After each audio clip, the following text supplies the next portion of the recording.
Hello everyone and good evening. This is Aarnimetsa from pokerimania.com speaking, and today we are having a guest, our moderator xxIxx, and we are going to have a public-private coaching today. Hello. So, first of all, could you comment that can you hear us both? Is there something wrong with our sound or anything? If there isn't, we'll get right to it. So, you have been playing spin and goes lately, and after the last coaching session, you have played quite a few of these games already. How have they been Yes. going for you? Well, first started to play just a small amount of tables, just dropped the volume to 2 tables only, and concentrated on getting the leaks off from the game from the last coaching, and then started slowly adding tables, and result wise, it's been going quite nicely, and all in all, for something like two 2.5k games, I'm now 116k up on chips. So it's been very good since the coaching. Okay, that sounds quite good. If there's 2,500 games and 160,000 chips. Basically, if we are discussing about the $1 spin and goes, to beat the rake, you'll pretty much need to win about 40 chips per game. Yeah, And to make the game grindable so that you are making money even when you are not hitting the 25x and higher multipliers, you'll need to win about 60 chips per game. This yeah, is going to be a rule of thumb, so you have now gone over to 60 chips per game, and that's always going to be a good sign. yeah. And I have I nearly have 200 buy-ins for the next level, so I'm starting to move there more and more now. So it's hopefully goodbye to this game slowly, and then moving up on the $3, and then onwards and upwards. Yeah, and if it's possible also to mix the stakes somewhat. I Yeah, think that the $1 games and $3 games will be playing almost exactly alike. So yeah, you can start mixing the games that like take 1 out of 4 games to be a $3 game, and then start working your way up. Then you'll also start learning how to cope with variance at the higher levels as well. yeah, But today we are going to do a two-pronged approach. And first of all, we are going to look through. So what you are seeing now is xxIxx's computer. xxIxx is in a comfortable hotel somewhere in the beautiful city of Mouth in Finland. yeah, And that was a wooden leg joke that only Finns can appreciate. So when you don't understand anything we say, just laugh. yeah. I came to Joe's mouth, and it's very good. Yeah. So Anyway, so let's start with the hands. So I think the common theme among these hands is to can I get more value playing the hands yeah, somewhat differently? yeah. And Most of the hands are like that, and then there's I think there's one or two of these are hands that could have been also played differently, uh, but then the way I played them was maybe not the correct way. But let's see what we find out. I marked this down yesterday from the bigger pile of hands that I had marked. I think I smiled quite a bit when I saw that these are the hands and the common theme is could I get some more value somehow? And the Yeah. first hand in the set is a deuce four suited. So Yes. that's like usually a common theme that how can I get the most value out of my deuce four suited? But let's see how it goes. It might be that it's a value situation. Depends a lot Should on we the start flop. from? Should we go one by one and then see how far we get before part two? I think we can go through all of these. We Yeah. can do about 10 hands an hour, I think. So let's Yeah. see. Let's see.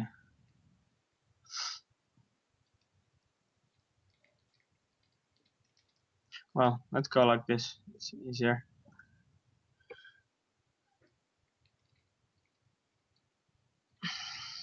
And anytime you have questions, we are watching the Twitch chat and we are also watching the Pokermania chat that you can see on the screen. Yeah. So the question here is here's that we're 16.7 blinds deep and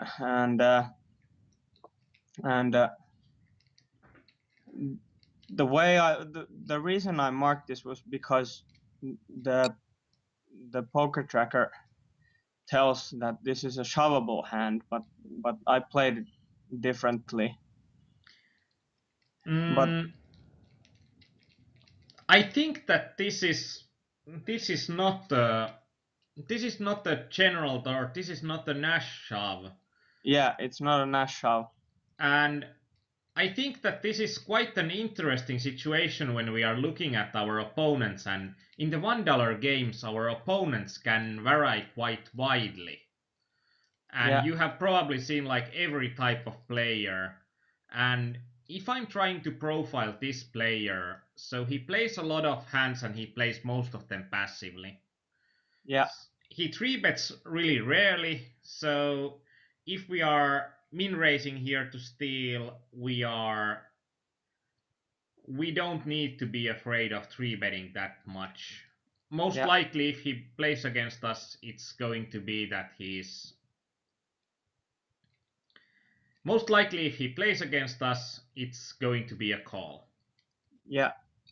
And that's why this was one of the marked hands because we I think we can still min raise this, but the problem is that this guy is most likely going to call, and then we are in a shitty situation I think. usually post flop with this kind of hand. I think the question here is that if we are min raising this and we have an opponent, so we see that our opponent folds to a steal 12% of the time.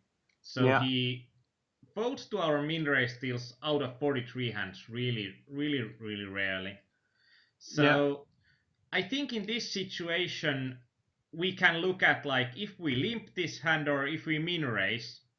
The yeah, only difference is that if we min raise, we are getting twice the size of a pot yeah, post flop, and I think this is one of those situations that when we want to play this kind of a hand, we wanna play it as a limp rather than as a min yes. raise against this kind of an opponent. And that's the mistake I made here is that I min raised this hand and well the rest plays out just normally, but this is the kind of situation that it's not a Nash shove, but in this kind of situation, could we just well limp folding on a crappy flop then, and it's probably the best line here. I think that we can't just go think about, or we can go for that we are limp folding pre-flop, but I would stab pretty much if the flop comes check to me. I Yeah, would pretty often stab because even when we have a player that even if we have a player that likes to call and see a lot of flops, yeah, that doesn't tell that the opponent wouldn't fold on most flops. So there are players, we can call them like flop lovers, Yeah, that love to see flops, but if they don't hit the flops, then they will fold. So that's also one thing, that having a stat on how often does your opponent fold to a bet on a flop. yeah.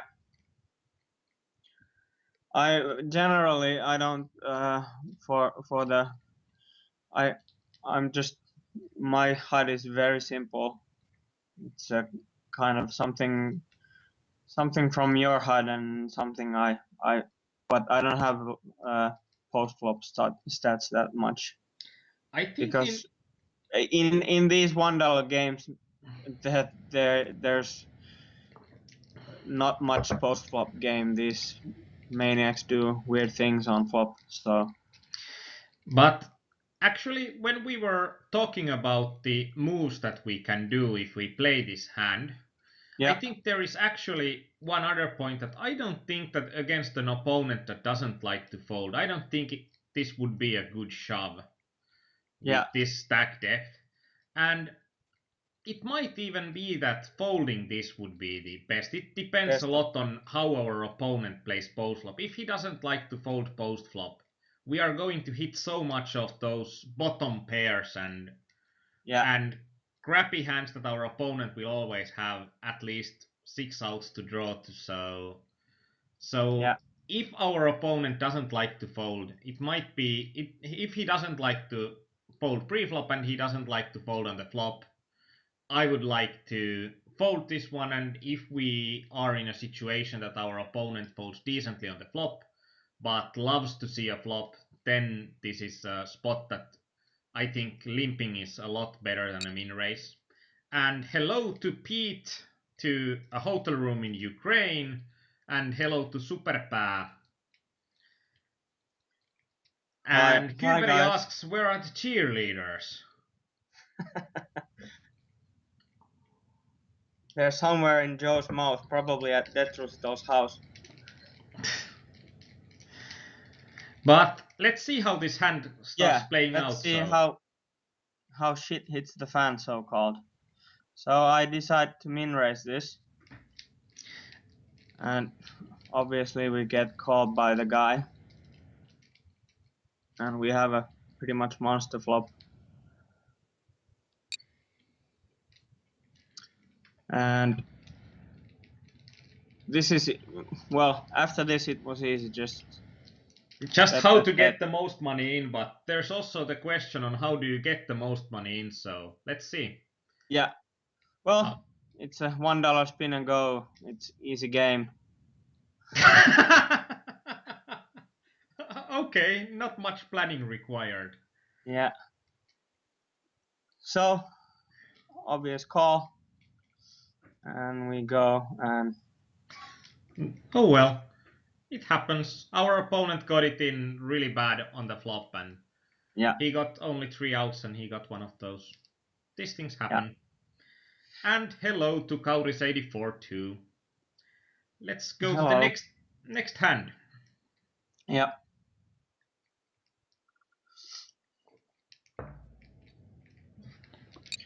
Let's see what was the idea in here.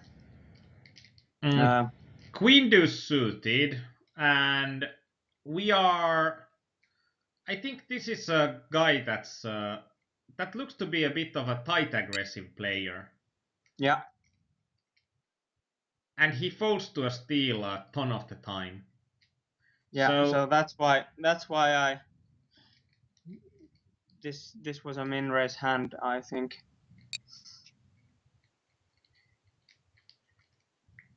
I think that hand is also a min raise. So like if your opponent folds to a steal over 50% of the time, you can pretty much just print money by min raising.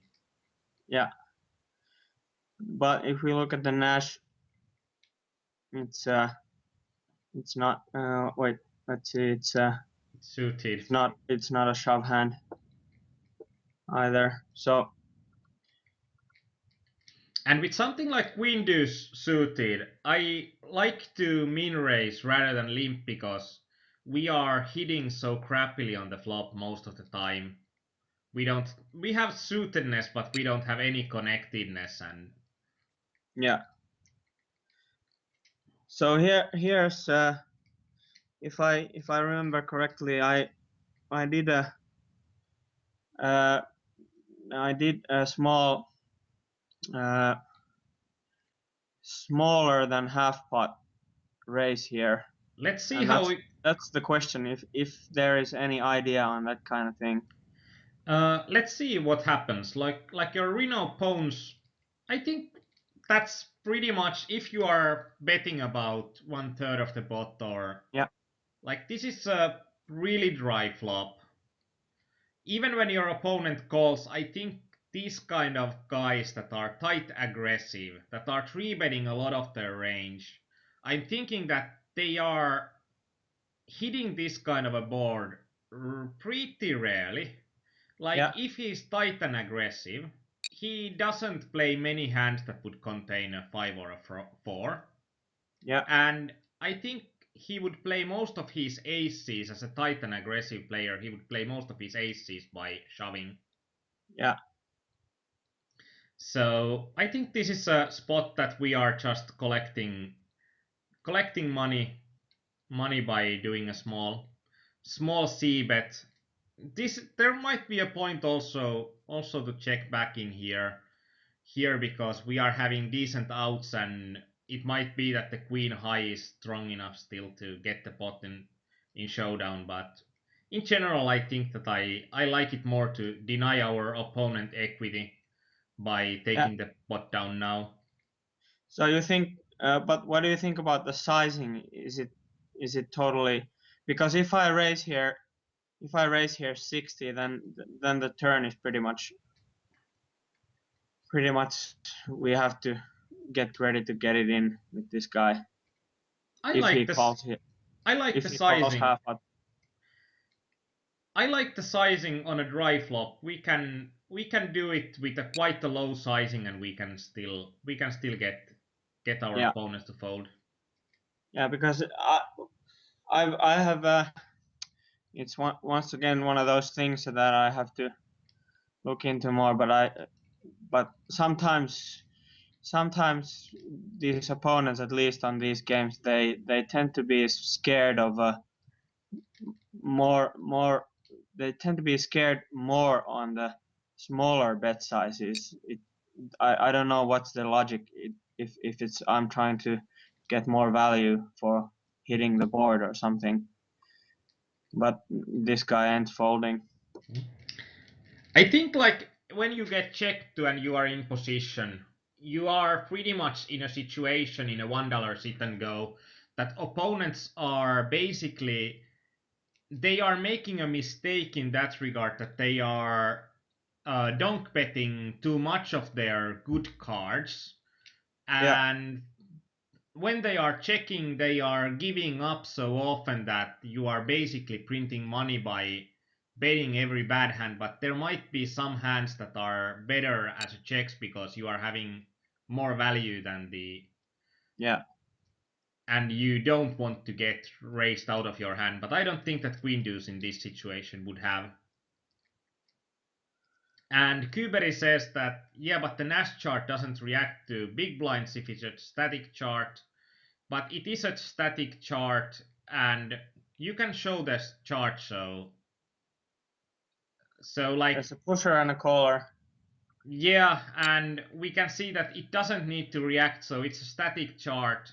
But Yeah, xxIxx can look at, like, there's the how many big blinds he has, and then there is the chart shows how many big blinds he needs.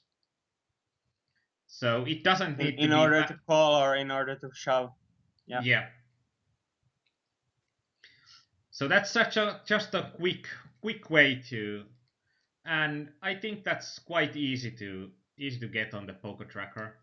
yeah. Somebody like you have recommended, it's also very good to have a printout with you, but I have found out that the printout seems to be getting lost all the time, so I tend to use this. It's easy to get to show on the games, and Yeah, it's usually just quicker when you don't need to click anywhere.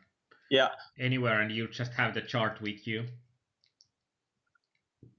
So we'll get to the So next next hand. hand. Let's see. Let's see what happens here. We are getting some three-handed action. Yeah.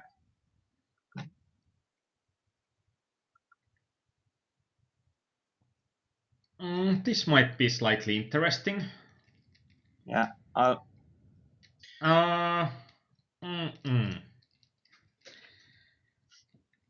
I don't like the shove that much when your opponent is about 20 big blinds deep.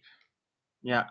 He's limp folding 50% though. So If he's limp folding 50%, why don't you bet smaller? Like ace deuce isn't a strong value hand. yeah. And like there's a possibility to realize your equity for free, so I'm thinking that both of those opponents to check back and bet small would be better than to shove here. Yeah.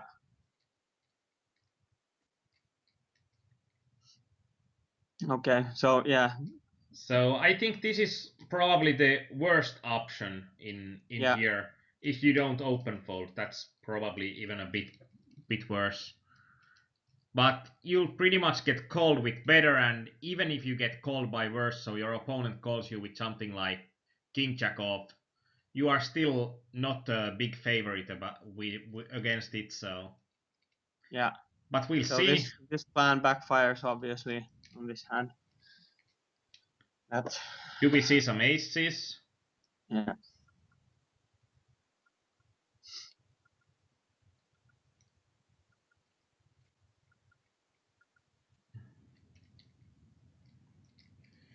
It doesn't backfire.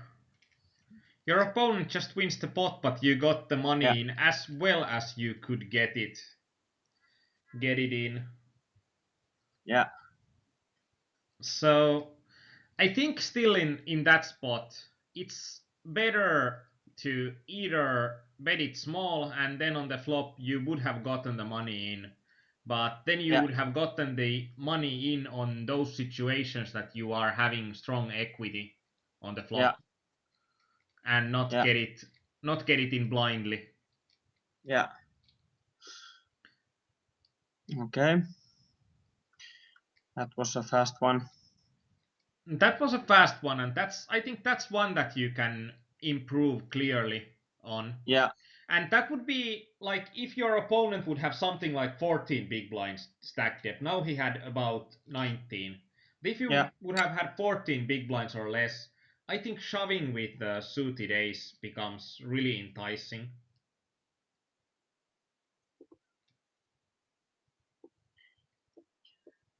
So let's see. I think I'm just shoving this Uh, again.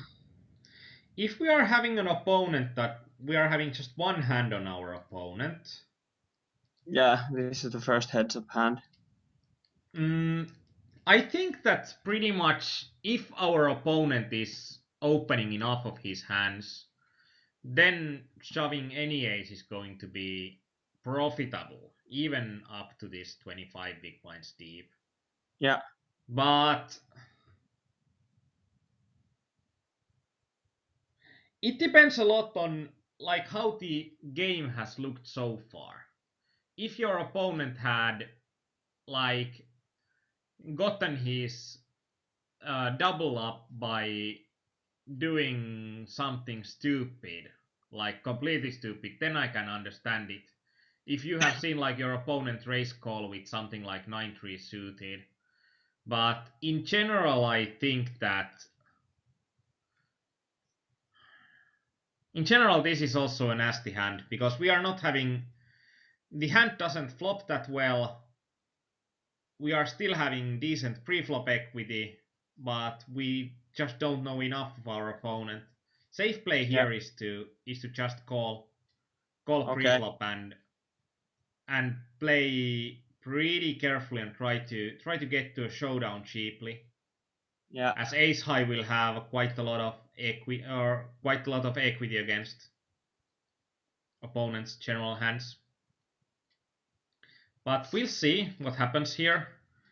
Your opponent calls, and this is going to be, in a way, this is going to be a crapshoot because we didn't have any hands on our opponent, so we don't know Yeah. anything about.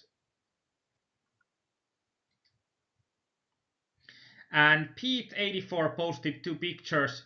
You can also post like a new post to our forum, and you can attach images to the post. So that's probably the easiest way to upload pictures somewhere and show them in the chat. But And yeah, I got called by a very good hand. but if this is like, this depends a lot on if your opponent has shown something. And I had quite a good fish reading ability, as I said, that if your opponent has like a Yeah. race called with 9-3 suited, so this 9-3 off, it wasn't so bad off, so far off. You gave him too much credit. But this is going to be good if we know our opponent, like in three-handed, I if think he. Yep. I would have to go and watch the.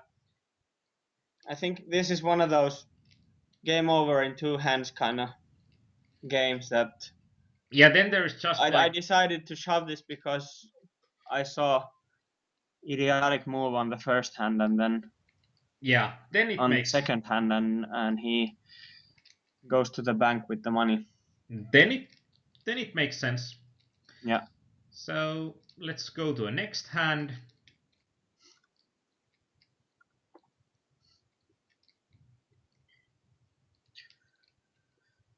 Okay. Let's see what's going on in here. Oh, that skipped somehow. So he There's a. raises. He min 3 bets and I'll shove. Uh. Oh. Hmm. You have found some nasty spots there. When an opponent min raises and then he gets re-raised small, I'm tending to think that the re-raiser will have quite good hand. Yeah. And like in this case, we are having a complete random in the games. Yeah. And I think shoving like pocket tens would be a no-brainer shove in Yeah. this spot. That's Pocket. why I have this marked because this is kind of maybe not hand to shove.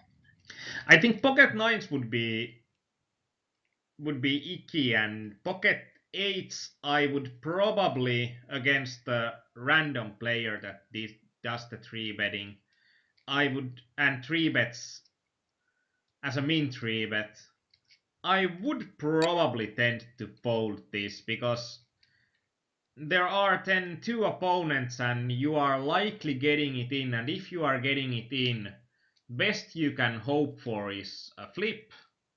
And I don't think that when you shove that, I don't think it's going to be likely that you are going to get your opponents to fold, and it will be really rare to see one of the opponents to call here with the hand that you dominate. Yeah. Okay, so what do you reckon? Call the min 3 bet and see what happens for the button guy, or because if I call here and he shoves, if I call and the button shoves, you pretty much don't call. You don't get the odds. So I think this is a situation that you just oh hate life and fold eights. yeah, So then snowmen can melt in the summer heat. yeah, But so for Pete84, you can open a new thread on the general discussion forum if you ask me that that where to post the pictures. Yep. And Kuberry says you can't lose with eights. So Let's see what happens. I think that. let's see if Kuberry is right.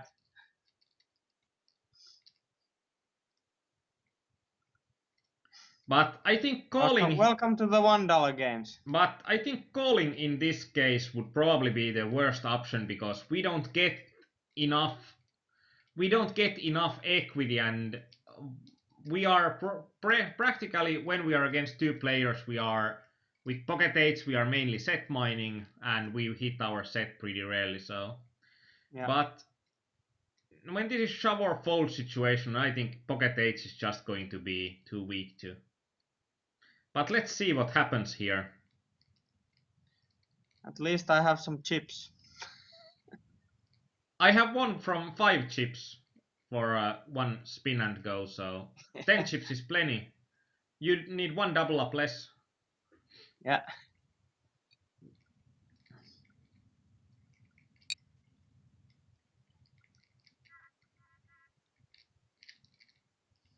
But this is practically the problem that even with pocket eights, okay, you got pretty good equity there, but the queen jack off, you are still flipping with the calling hand, and pocket sevens is pretty much the only hand that can call. That's behind, and there might be some stupid like ace four suited calls, but yeah. and So, Kuberry says that fact you will hit a set more often than a gut shot rarely is a subjective thing. Yeah, I like when I said that we are hitting the set rarely, I meant that when we need to pay 40 chips and we are not guaranteed to see a flop with those 40 chips, and we are only having 430 chips behind, and we are hitting a set in 1 in 8 and a 5 times. So we pretty much would need to like not get re-raised out of the pot pretty much ever pre-flop, and also when we hit our set we pretty much need to make one of our opponents go broke for it to be profitable to us, and I don't see both of those things happening. So the point in here isn't how rarely or how often do we hit the set, but it's that how often we are hitting our set that we are not getting enough implied odds by the stack sizes our opponents have. But I think it's about going to the next hand. Yep.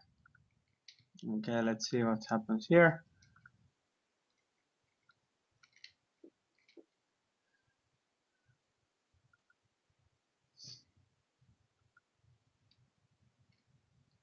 What do you think you should do here?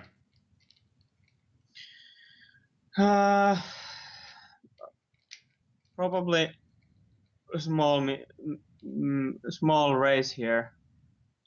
See if he calls. He's quite call happy. Also, if he's quite call happy, I think But you he could also also calls shove here. 3-bet.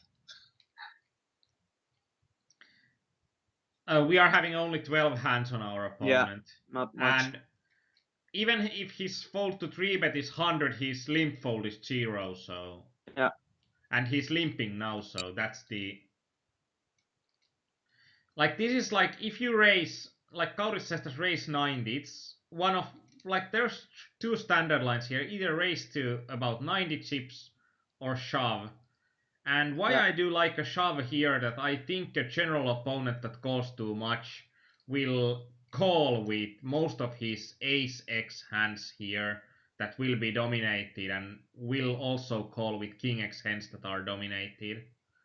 And we are going to get more money in. Like if we are against an ace x hand and we are something like ace 7, and the board comes jack 10 deuce, or like anything that doesn't hit our opponent's hand with those kind of hands, it's going to be pretty unlikely to get anything out of him. But and there's the difference of do we get the money in like the whole 300 chip right now, or do we get just 60? Yeah. And I think that even if we are shoving here and we are only getting the blinds, it's not a bad thing. Like it's Yeah, because still, the stacks are quite shallow already. yeah. So I shove, and this is the. So you say that in this situation shoving is better. I think it's better in general. Okay, then I'm happy because I had marked this because last time on the last coaching, Yulos Bro and you and me, we had the discussion about how to play Ace King, and it's apparent that I tend to shove this quite often, and Yeah, but if we are having something like 15 big blinds here, yeah, then I think it would be a yeah, easier small race. And yeah, also, if we are against an I think if we are also against a bit of a different opponent, I think just this kind of opponents that are calling too much, they can also call too much shoves as well. yeah. Okay, so then, well, I'm happy that I shoved then, because And this is like what I think that our opponent that also what they will limp and what they will limp call with, and I think the limp call range we are going to dominate it so strongly with the ace king. Of yeah, course, we are also dominating the range that he will limp call a smaller bet, but if we are getting all of the chips in pre-flop, I think it's going to be better. yeah. And the problem is that you don't really get, because you don't. There's lots of guys who limp trap on these games, at least on the $1 level. So it's one of those. But you really don't get to play the guys more than maybe two or three games every week. So the reads are kind of But like dead. you are saying that there are opponents that will limp trap a lot. We are seeing here that there are two opponents. That one opponent will limp like 55% of his hands, and the other opponent will limp about 27% of his hands. And they are Yeah, not raising at all, so I don't think that limping as trapping is going to be that common compared to how much people limp in these games in general. yeah. Oh yeah, I got And it in good, and and I would be happy to get it in against 3-4 suited.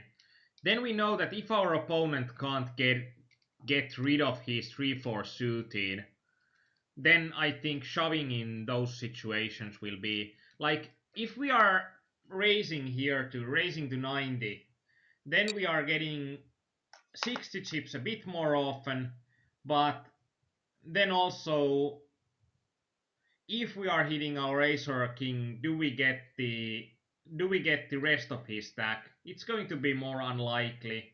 So if we are getting 300 chips, that's 5 times larger than the 60 extra chips. We don't need to get it that often if we yeah, are getting it with a good equity. And Danita says that you don't need to worry about traps that much when you have ace king and kings plus. Yeah, if you are having ace king suited especially, you just don't need to worry about anything, especially since there are opponents that will limp trap something like ace jack as well. yeah. So Okay, a few more hands to go before the first hour's done. we are going through all of those hands anyway, so Yeah. don't need to worry about the clock. So let's see what happens here.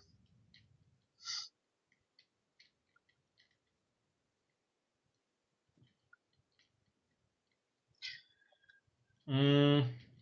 This is going to be slightly interesting. We are having an opponent that we are having the second hand against. Mean 3 Yeah. bet, and then we get a call to the mean 3 bet. What do you think about this situation? Well, that's that's the reason why this is marked hand, because uh, again, I see premiums and I most likely will shove this hand. There's 160 chips on the pot already, and and so, but it's early stages, just few hands into the tournament. So This is like nasty situation that I need to, even I don't have data on these kind of situations on like if an opponent win 3 bets and then there is only a call. But what I maybe you should play these elite games for $1. but what I would deduce in general that when there is a decent amount of chips already in play and there has been aggressive moves, the the calling of the 3 bet usually doesn't mean anything. Yeah, I don't think the caller will have a strong hand because most of the strong hands would just shove themselves. When there's a raiser and a 3 better, they are going to get the money in anyway so often that I'm thinking that it's a weaker hand in general. So when Baba Booey says that it's easy all in, I tend to agree because I think this this Sante 007 is going to be, he's going to be pretty much, I think the Sante 007 is going to be pretty much just dead money in the pot. And when there is 60 chips of dead money in the pot, then shoving this, even if we are flipping against the Tommy Fox, it doesn't matter yeah, because even when we are flipping, we are winning chips here. yeah. So yeah, And this is too strong to fold. yeah, it's too strong to fall, but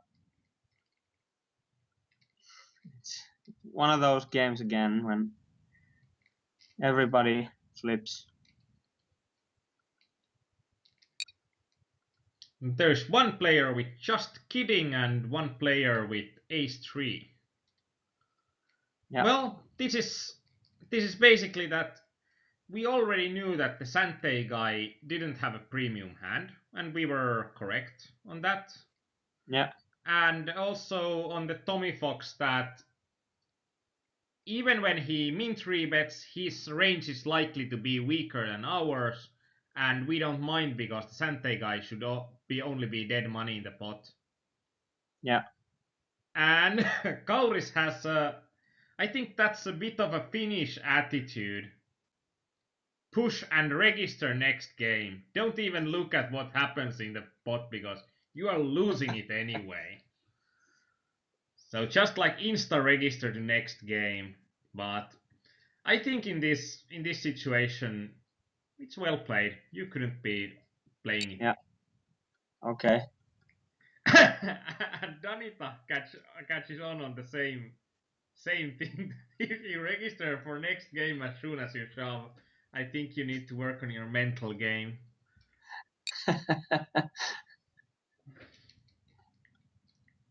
Okay, let's see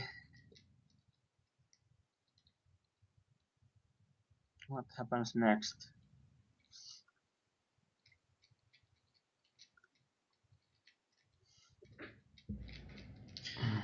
So shallow stacks,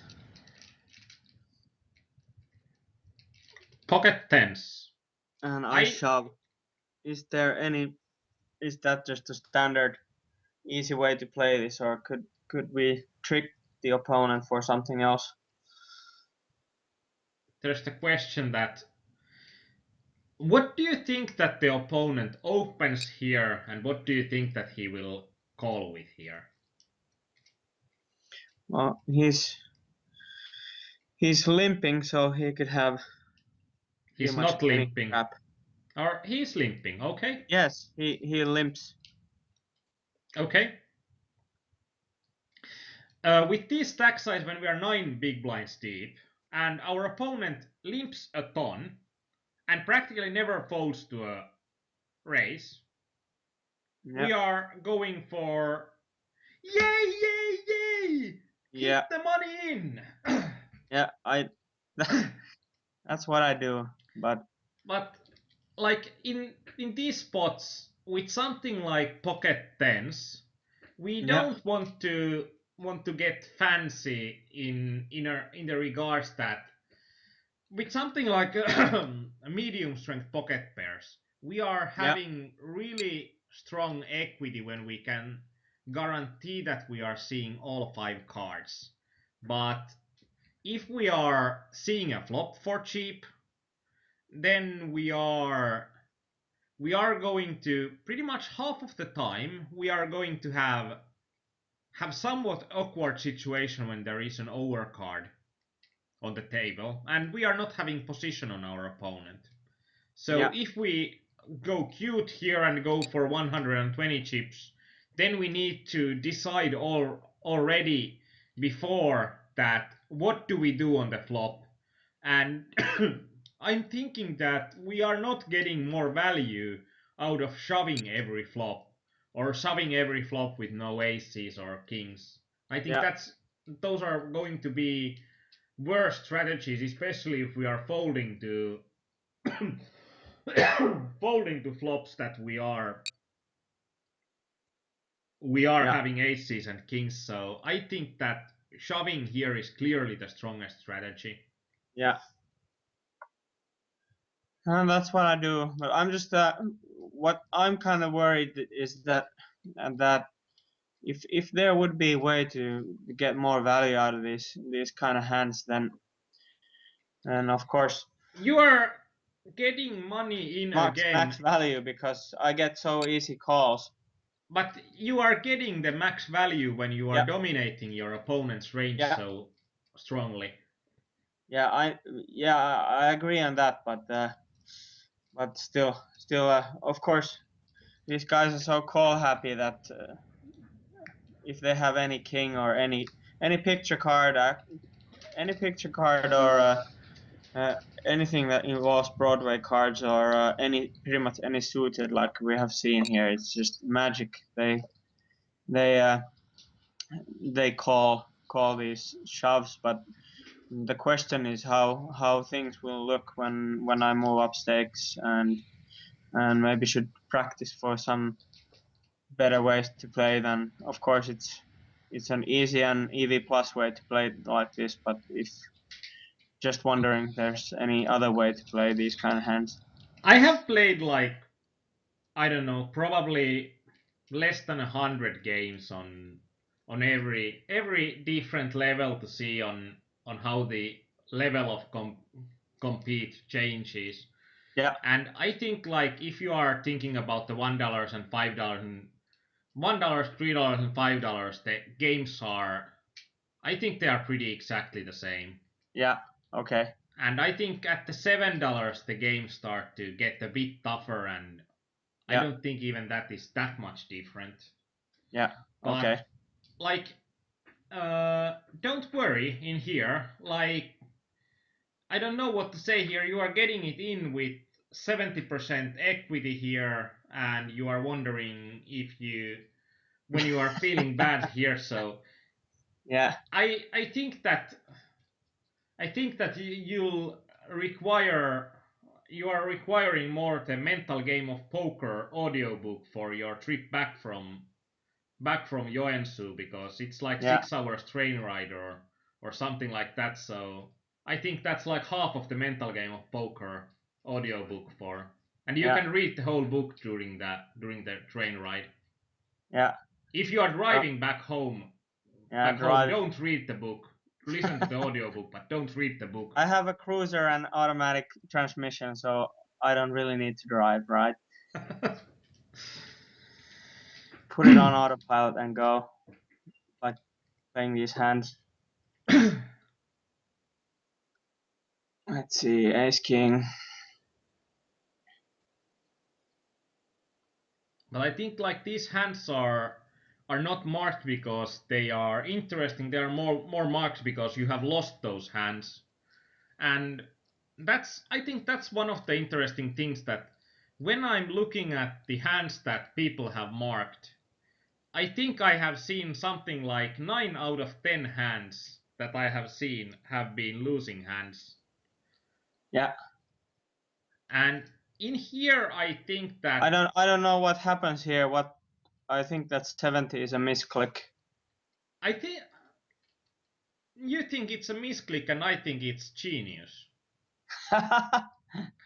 Okay. I think that when we are having a strong hand, we can exploit our opponents. I think the 70s is a bit too much, and actually, is it too much? And I would like to make you explain why 70 is too much in this spot. Even though Because we have one short stack, and I'm putting in too much money for. Obviously, I'm hoping for someone to go nuts and me calling. I'm a bit unsure here, because I don't know if you raise here for 65 chips, Yeah. that would it be optimal, because then if the S tiles, no, if S tiles then shoves over you, then it would reopen the betting even if J Holly calls. Yeah. But is 70 chips too much that the betting doesn't get reopened? No, I think it's exactly the right amount, because if you bet 70 here, your opponent will have exactly a minimum raise that will reopen the betting if he shoves. But that's So, like every chip has been counted at that point. yeah. So, and I like to have a larger sizing in here when we are against two opponents. Like, we don't have a lot of hands on these guys, Yes. but we can see that there is an opponent that hasn't found yet, on The fold 29 button. hands, he hasn't found a hand he doesn't like. And then there is another opponent that has played 7 hands, and he has found one hand that he doesn't like. Yeah. So for these kind of players, when we are having really solid hand, we want to get as much value as we can, and we can go full on exploiting these kind of players. It's where the money comes from in the long run, that when you are having opponents that are playing with a weak strategy, that you are exploiting them as much as you can. Yeah. So okay, But that's 70s, it's the optimal, because it's the most you can bet, and it's the most you can bet, and then if the small blind shoves, it will reopen the betting. yeah. And Danitas says that I would be correct, and Superpass says that we can't forbet. I'm a bit unsure here. I think that if he has exactly the minimum bet, but it might be that the correct bet sizing would be 69 in here. In here, if it requires him to have more chips than the minimum raise. But it's so close that, and I have played tons of hypers where this matters a lot, and still I can't say it out of the instantly that. And Kauris says that if small blind or big blind shoves, we call and register to next tournament. No, we don't have to because we have most of the chips. Not yet, Kauris, not yet. I would probably want to see Kauris playing a set of spin and goes right now. I'm Yeah, just I'm he just should like have that 24-hour stream that he was talking about in Finnish blog for playing spin and goes. I'm just imagining I'm just imagining that every time that you go all in a spin and go, you are always, before you see the results, you are opening a new table. And I'm wondering how much time would it take from the one table to go somewhere like 20 tables or something? It would seem to be it would be a sight to behold, and 20 tables of spin and goes. That would be also it looks like an old reaction game when you are going through all the tables. Yeah. All we need is uh, Spede Pasanen to rise from the grave and click the buttons. Or we could also rig it that the script to open a new registration always when you shove. That when Yeah. you push the all in button that it would automatically open a new tournament. Yeah. But Okay, so this is a genius race, or 69 would be better sizing. we can probably see here. If you can shove here, then it's the genius race, and if you just call here, then it has been a less than a genius race. Okay, he shoves, this guy calls, and I shove. Yeah, so this was a genius race. This was like played to perfection. It's just a miracle. Well, it's these guys that just like to play every hand. You are having That's ace king suited. You yeah, love when they want to play every yeah, hand. I know. I think this is a case that your head knows, but your unconscious does not, and you are still feeling bad when you are losing these pots. Actually, I've gotten rid of the register to next game feeling on these. These are so hilarious. Seriously, these guys, what they play with 4-5 suited on flipping for the game. Yeah, but that's exactly why you want to bet big against these guys. When they are calling a small bet or a big bet, you want to get as much value out of them Yeah, as you want, and as there are opponents that you rarely see and who are probably not taking notes, like they are not players that are goal oriented and yeah, trying to do their best to win. So I think that, or they are trying to do their best to win, but they are probably not going to analyze their hands, and they are probably not going to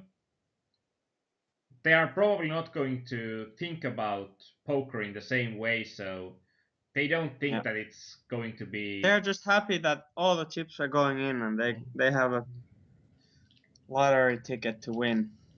or they are even happier when they get it in and they win. So Yeah, I think they're very good. We love those players. but that's, I think, spin and goes in general, they are enticing that sort of a player, and especially in the two times multiplier games, you can Yeah, see players that have, like, they are so disappointed into getting only 2x multipliers yeah, that they are pretty much like having anything. shoving first hand and shoving second hand, and like the game doesn't make any sense if you don't get the heads up on first three hands. Yeah, they play the Kauris game, shove and register next. But I think like I looked on my stats on spin and goes, and there's a clear difference between the 2x and the higher games, that how good of an equity people will have when they are getting the money in, and how often they are getting the money in, and the 2x games are going to have the money go in the quickest. Yeah,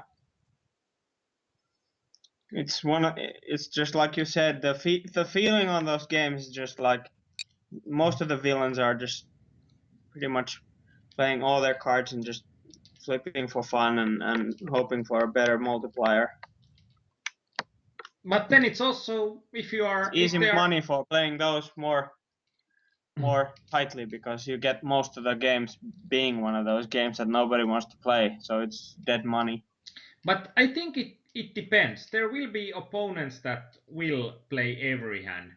but there will Yeah. also be opponents that are really tight in Yeah. even in the small games, and on those games you need to be aggressive and steal every pot you just can. Yeah.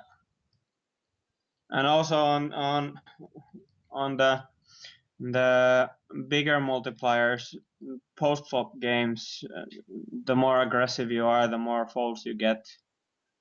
They're scared on playing their hands even if they're ahead.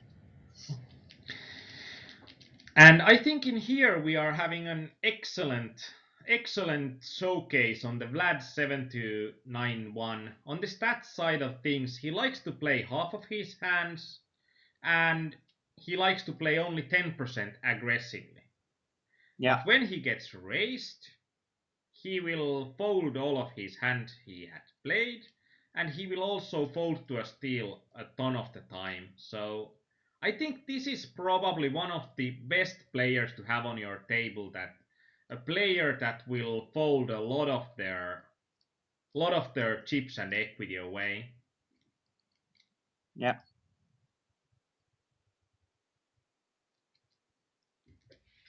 So he he limps and and What do you think in here before you click the next button?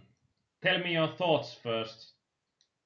well, limp fold 100%. Uh, Obviously the next guy is also, he likes to play hands, but then again, I'm I'm thinking he maybe has a brain and doesn't wanna flip and lose most of his stack if I just play against this button guy and don't regard the guy on the big blind really. I actually think that this is probably not going to be that good of a shove. Even Okay. though even though there is an opponent, but there will be such a big pot, and you are not going to add that much pressure in there.